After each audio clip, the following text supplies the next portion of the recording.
Hi, my name is Raymond Cain, and I would like to welcome you to the virtual presence of the Institute for Studies in Practical Spirituality Incorporated.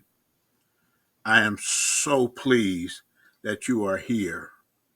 You may have arrived intentionally, or perhaps you may have stumbled across us accidentally. However, you showed up, please know it is not a mistake. Nothing occurs by happenstance, nor are there any coincidences in the universe.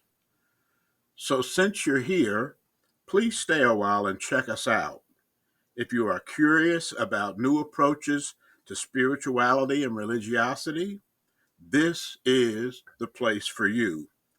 We are adding new content weekly, so we ask for your patience. And the fact is, there are hundreds of great websites advocating practical spirituality, but you are here with us, and we thank you for being here. That's ISPS dot institute. ISPS dot institute.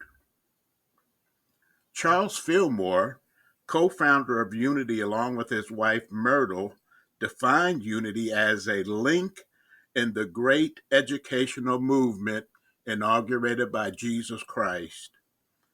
The Institute for Studies in Practical Spirituality is also a link in this great educational movement.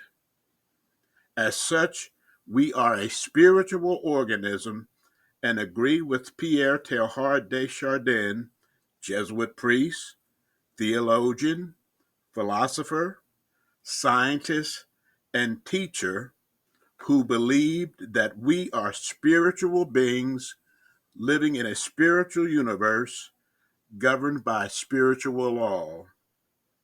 Our purpose in the context of principle and spiritual law is to promote the spiritual growth as well as advance humankind's peaceful evolution. We do this by offering structured learning opportunities in the New Thought tradition that inspire, deepen, and strengthen both spiritual understanding and intuitive knowledge in practical, demonstrable ways. In other words, we provide learning opportunities that encourage and facilitate authentic living. Noted psychologist Abraham Maslow defined authentic living as doing what one is called to do, or in other words, one's vocation. We can, yes, we can demonstrate this calling in our daily lives as well as realize our full creative potential. This potential is fostered by prayer, meditation, study, solitude, and the silence. It is enhanced by and at the same time produces right thoughts, right words, right feelings, right actions, and right reactions. And the good news is that we are here for a purpose.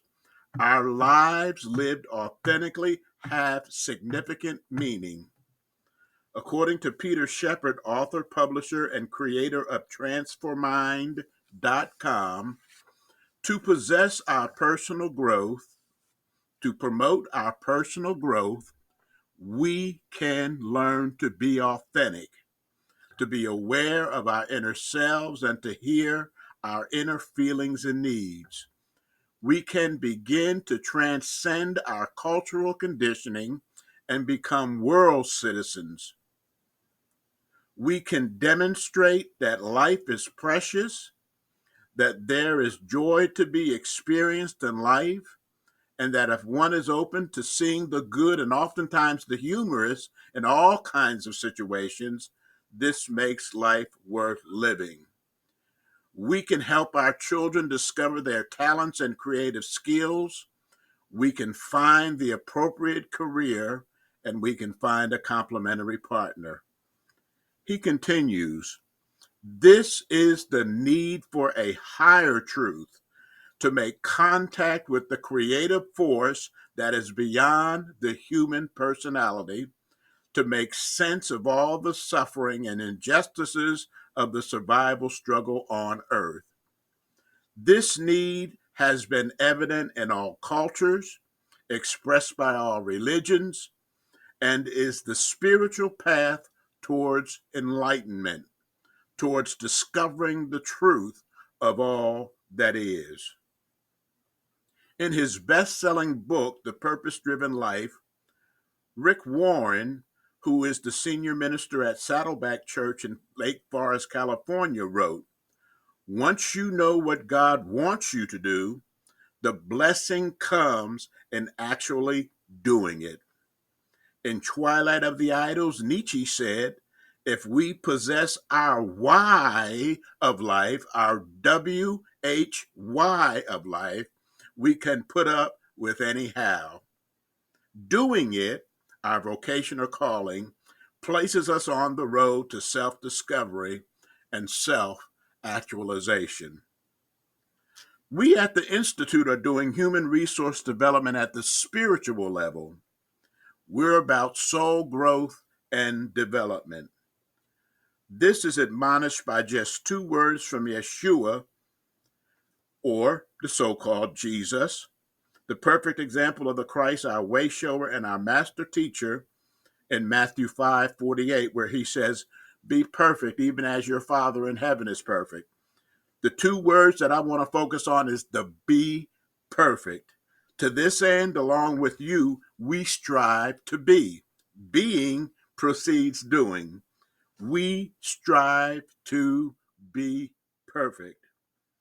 And in actuality, we're already spiritually perfect in God's sight because we are created in his spiritual image and after his likeness. And everything God made, according to the scriptures, was pronounced good and very good. So get on board for a journey of a lifetime, a journey of learning, a journey of new thoughts, a journey of self-actualization, a journey of God's love. Again, we welcome you, we thank you, and we invite you to share in the Institute's learning experiences.